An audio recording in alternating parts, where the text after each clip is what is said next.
Good afternoon, everyone. Country Flyboy here, and welcome to the descent video of the Cessna 208 tutorial. So we're cruising along. We just ended the cruise video. We're flying parallel I-75. I-75 here. Now, I'm actually going to circle us around over here. Let's fly to the south a bit, because I already know we're getting close to our destination, and I already know we're past the point where we need to start descending. So I'm going to circle the aircraft around. I'm just letting the autopilot fly it for now so I can do the talking. But I want to head south a bit so we can actually have time to talk. Pre-descent planning should be accomplished with ample time before the descent should actually occur. Now, this flight's pretty short for this aircraft, and I kind of flew us at too high of an altitude, but I did that on purpose. You would want to start your descent planning. Actually, you kind of do some of it during pre-flight, but you would want to do more accurate planning once you know what the actual speed of the airplane and the weather conditions are. You should be mindful of the lowest altitude you're allowed to go down to in your current area. Now, if you're IFR, that's going to be either a minimum en route altitude, the AROCA, or the minimum safe altitude for your area. For VFR, you just want to avoid terrain and obstacles by at least 1,000 feet. So, in the event you're flying a published procedure, follow the vertical guidance that's on that procedure. If not, a recommended vertical guidance for just flying to an airport, say VFR like we are today, would be to cross about 3,000 feet QFE above the field when you're about 5 miles out from the field. Now, you got to change this up depending on, if you're flying in mountainous terrain, you might not be able to make that. But here in Florida, South Georgia, we can get away with that. So we want to cross the 5 miles from the field point at QFE of 3,000. So I've set the VOR number 1 to the VOR that's on the field. Won't use it to navigate to it. I just want to have that DME down there. So the Caravan's charts are designed for a descent of 800 feet per minute, or 1,600 feet every 2 minutes, contingent on an airspeed of 140 knots above 16,000 and 160 knots when below 16,000. With the flaps up and the power set to facilitate the 800 foot per minute descent with an RPM of 1,900 feet at that airspeed, or 1,900 RPM at that airspeed. Now, in reality, you can use a descent rate other than 800 feet per minute. The aircraft is more than capable of descending at 1,000 feet per minute, or more or less. Today we're flying VFR at 12,500, and I'm going to use a 800 foot per minute descent. Our destination airfield is 203 feet above sea level, and the weather is set for a standard atmosphere. So we want to cross QFE 3,000 when 5 miles out from the field. Now, QFE simply refers to the altimeter setting that you would set in the altimeter to make it read your height above the field. Now, don't worry about setting that. You're going to want to set it to the QNH like you always do. But just know when I say QFE, I mean height above field. That's what I'm talking about. So we don't need to set it. We can just do a little math. Our field elevation is 203, and we want to be 3,000 feet above that. So we want to be at 3,203. Let's just round that off to 3,200. So now we need to subtract our descent altitude from the current altitude. In our case, 12,500 minus 3,200. That comes out to a 9,300 foot difference. Now we need to know how long it will take to descend that amount. At a rate of 800 feet per minute, we can simply divide feet per minute by the altitude difference here. So it's going to take us 11.6 minutes to descend. Let's round that off to 12 minutes. So it's going to take us 12 minutes to descend down to 3,200. One more calculation here. We need to know how far out from the field to start our descent. We know it will take 12 minutes, but what's the distance we'll travel in that 12 minutes? We need to know our ground speed. Now, you can read ground speed from your GPS here.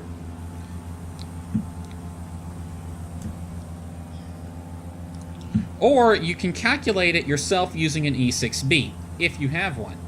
If you don't, I can recommend a website, e6bx.com. e6bx.com, they have a free online E6B for you to use. There'll be a link in the description if you forget it. Go ahead and bookmark it if you want. Now, since there's no wind today, I know my true airspeed will match my ground speed. I know I want to descend per the POH recommendation of 160 knots indicated airspeed. That's an indicated airspeed. Now I can use my E6B, plug in the pressure, altitude, and the outside air temperature, and the indicated airspeed. In doing this, I find that 160 knots indicated at my current altitude is about 198 knots true airspeed. Again, with no wind, 198 is also going to be my ground speed. I recommend not doing this math or this last calculation for the distance to descend until you won't have long to go, as then you'll know what the actual weather will be, and then you'll know what your ground speed's going to be, and you can do the math more accurately. Probably about 100 nautical miles or 30 minutes prior to destination, whichever comes first. It's going to take us 12 minutes to descend. We're moving 198 knots ground speed, so that will work out to 40 nautical miles to descend. Alright, I'm going to turn us to the east real quick now. Just going to circle this area. I don't want to get too far away. So we should start our descent when we're about 40 miles out from the airport, right? False. Remember, we are aiming to cross 3,200 when 5 miles out from the field. We just ran a calculation to find out when to start descending to cross 3,200 when we are over the airport. Now don't worry, all we need to do now is add 5 to the distance we got earlier. So 40 nautical miles to descend plus a 5 nautical mile offset, that comes out to 45 nautical miles. So we want to start our descent when 45 nautical miles out from our destination. Fun, isn't it? So now we know when we want to start descending. To restate the process, it's find the altitude you need to descend to, find the difference between it and your current altitude, or the altitude you'll be at when you start the descent, and find out how long it will take you to descend that much, and then using ground speed, find out how far you will go in that time, add in the offset, and you're good to go. Today we are flying in a standard atmosphere with no wind, so not only is true airspeed and ground speed the same, our indicated altitude and pressure altitude is the same as well. So I've made it easy for myself. Remember, you won't always have to do the math to determine the altitude to descend to when on an IFR procedure.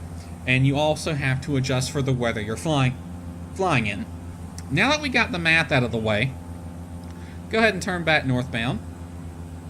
So now we got the math out of the way, let's go ahead and run through the descent checklist. We're not really going to run through it, we're just going to sort of glance through it as a prep for the descent. So real quick, I'm just going to find I-75 again, and I want to sort of fly parallel to that. We know we'll start descending when 40 miles out and about 13 miles from present position. So real quick, let's go ahead and run through the descent checklist just to check and make sure we got everything set up. We'll do the actual descent checks later when we actually start down. All right, so ice protection is not required. Pitot static is pitot heat is on below 4 degrees. Seatbelts not required. This is a cargo plane. Altimeter is set. GPS nav switch set. Power is set as required. Now there's 2 items on there we should talk about: altimeter and nav source. The altimeter refers to the altimeter setting if we were flying above the transition or below transition altitude. And so we're flying above transition altitude, which is 18,000 feet here in the US. The altimeter will be set to the standard 29.92. However, if we were below transition altitude, we'd set the altimeter to whatever the local pressure is we would get from the nearest weather station.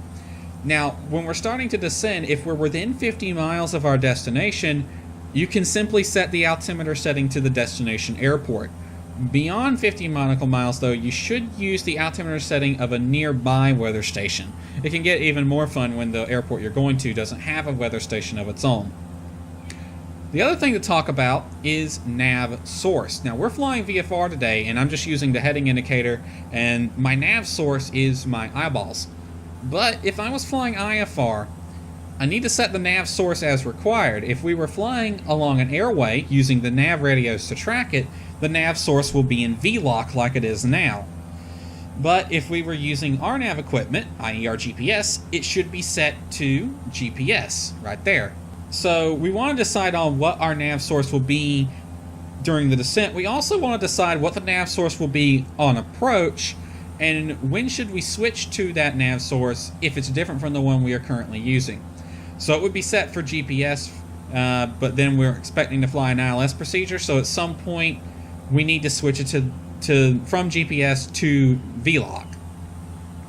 If we're being radar vectored, you can do that once you start getting the vectors. If, however, you're flying a transition, it may be beneficial to wait until you're about to get established on the localizer to do this.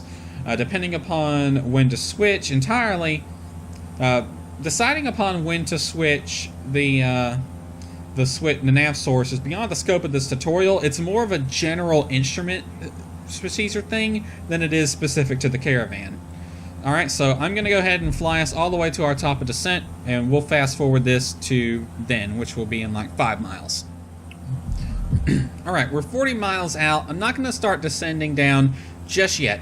I redid the math, and my ground speed's at 162 knots, not 198 like I thought it would be. So I redid the math, and we need to start descending at 37 miles. So you gotta always double check yourself here, because I planned for a ground speed of 198, but actual ground speed was 162. There might actually be some wind up here right now. I don't know. Something's causing our ground speed to be different from planned. So prior to descent, I'm going to do the flow real quick. Mostly I just want to flip the radar. I want to tilt it down. We'll talk about the radar on another episode, but today I'm just going to go ahead and tip that down for a descent. Alright, so we're at 37.8. Let's go ahead and bring the throttle back a little bit. And we'll go ahead and start down by turning altitude off. Actually, no, wait, altitude on. And we can just scroll this down to 3,200 where we want it. Now remember, 160 knots descent rate is what we're set for. So I'm gonna, autopilot's putting us at about 700. Let's go ahead and click that down once or twice to put it in 800 feet per minute.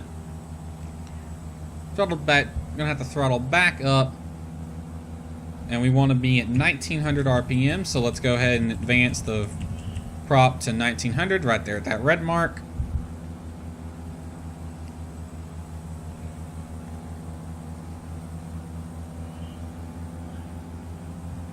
And we're creeping right on up towards 160. So let's go ahead and run through our descent checks. Ice protection is not required. Pitot-static heat, we're still below 4, so that needs to stay on for now. Seatbelt and no smoking not required. Altimeter set. Let's go ahead and listen to the AWOS, which I've already tuned on COM 2. Kilo, Victor, Lima, Delta, automated weather observation, 1651 Zulu. Wind calm. Visibility greater than 20 miles. Sky condition clear. Temperature 16 Celsius. Dew point 6 Celsius. Altimeter 2 Kilo, Victor, Lima, Delta, automated weather observation, 1651 Zulu. Wind calm. Visibility. Alright, so the winds are calm at Valdosta today, and our altimeter is set to the destination, which is Valdosta if you hadn't figured it out already. So, altimeter is set to destination. We need to increase our descent rate just a little bit. And winds are calm, so they're most likely going to be landing on runway 35. That tends to be the runway they favor. So we'll plan for that. It'll be a visual for 35. Tower will most likely just ask us to enter the straight in. GPS nav switch is set to VLOC. Don't really need it, but I'll go ahead and set this to take us straight to the field. Why not?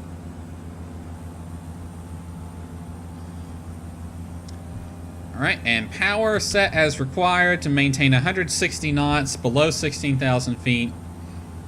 So we want to maintain an 800 foot per minute descent, and we'll adjust our speed using our power and our pitch a little bit. We want to maintain roughly the 800 feet per minute descent with prop set to 1900 and power set as required to maintain that 160 knots. I see the city of Valdosta coming into view. Don't see the airport just yet. I think that's it right there, though. Somewhere in that mix of greenery.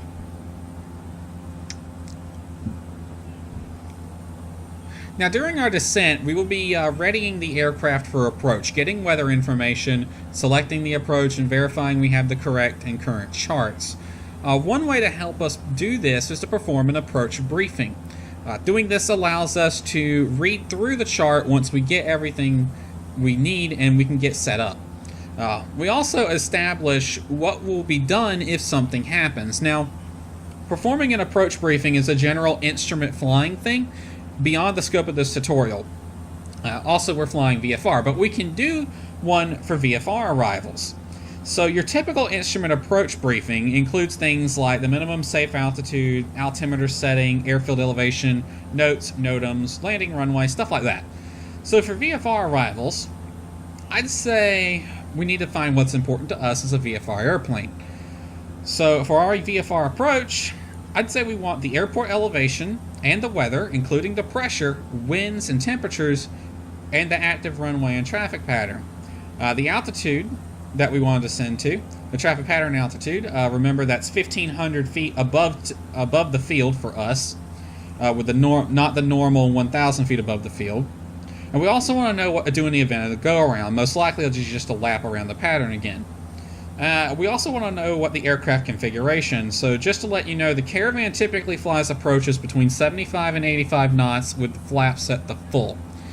I want to look for any applicable NOTAMs too. Now, I'm not going to bother with any of NOTAMs today, but it's something we want to look for. So real quick, let's run a VFR approach briefing. Today we're landing at the Valdosta Regional Airport in Valdosta, Georgia. We have received the ASOS and the winds are calm. Temperature was 15, dew point was 5, and the altimeter is set to 902. Most likely runway 35 is in use. Now, it wasn't an ATIS, so I don't actually know what runway is in use. Most likely it's 35, but I'm guessing Tower will assign us the runway when we call them. Speaking of Tower, there is a control tower on 120.9. Let's go ahead and set that. Again, I like to use the pop-up for setting frequencies because it's a lot easier. 120.9. And we'll just go ahead and tune that just because. And, yep, plenty of AI traffic around, so odds are there'll be someone there. Okay, we will most likely fly a straight-in approach for runway 35. There are no NOTAMs for us to worry about right now. Traffic pattern altitude for runway 35 is 1,700 feet indicated for us. We will fly the approach at 80 knots with full flaps, inertial separator set to normal.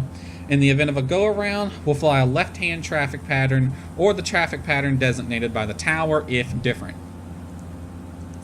Now, one additional thing. With the Caravan, the inertial separator setting is also part of the landing flows. It's set to normal for most landings, but must be in bypass for landings on contaminated runways, icing conditions, or soft surface fields. Alright, so we're maintaining our 800 foot per minute descent, a little above 160, so let's throttle the power lever back just a little bit. We're coming about 17 miles from the field, so we should start to see the field coming into view. I believe it's right there. That's looks to be it. Maybe. It might be over here, too. Anyway, we'll fast forward this to the landing itself. By the way, you noticed I went ahead and tuned the tower frequency. I'm not making use of approach today, even though there is a Tracon service into Valdosta. I don't necessarily have to use it since Valdosta is Class Delta, but I am listening on the tower frequency. I'm less than 20 miles out, so I should be able to pick them up. What I'm doing is I'm listening for any other airplanes that are landing. That way I can get an idea of what the runway will be before I get there. Odds are he'll put me on the same runway as other traffic. Alright, so let's go ahead and fast forward this to the landing, or pre-landing anyway. Okay, we're about 8 miles from the field now. We're not descending quite as fast as I'd like. Looks like we're going to be a little high, so I'm actually going to circle us around over here. But about 7 miles out, now's the time we want to call the tower, because their airspace extends about 4 miles around the airport. Now's a good time to call them.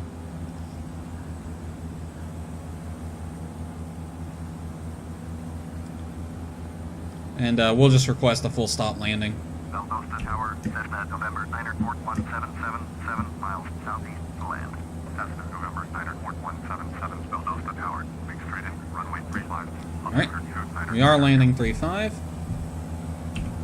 Fly straight in, runway 35, Cessna 177. Alright, getting a little close to red line speed, so let's go ahead and throttle back a bit. And now we'd want to run, now is the time to run the before landing checks, but that's for another video. So that was the descent, and we are crossing about 3,750 at 6 miles out. Yeah, maybe we could have kept going down. It looked like we were going to be a little high though. So alright, so that will do it for this video. Tune in next one for the landing. So hope you enjoyed it. We will see you next time. Take care.